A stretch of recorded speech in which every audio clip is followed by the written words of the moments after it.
How to fix Windows activation error on Windows 10 or 11. So if you're facing the Windows activation error, then what you need to do is just follow the steps. The first thing you can do is run Windows Activation Troubleshooter. So open up your settings. Once you open it up, now you just need to simply go with Windows Update.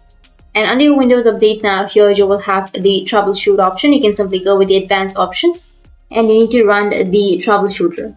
But after running your troubleshooter, if that doesn't fix your problem, you can simply go with other troubleshooters and then you can go with run under the Windows Update, which is right here. You can go with run and your troubleshooter will run and your problem might be fixed. Now the second solution is you need to change the product key and disconnect your system from internet temporarily.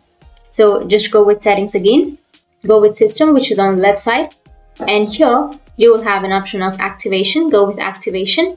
And here you will have change product key, go with change, which is on the right side.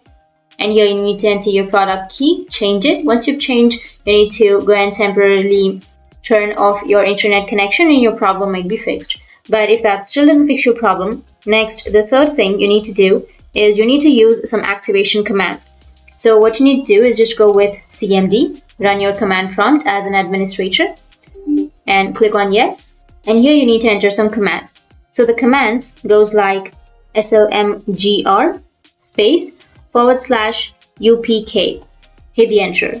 Once you hit the enter, now again go with the second command, which is slmgr /space ipk space your product key and hit the enter.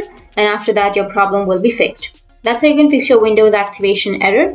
And if you have any questions, feel free to comment below. Thanks for watching.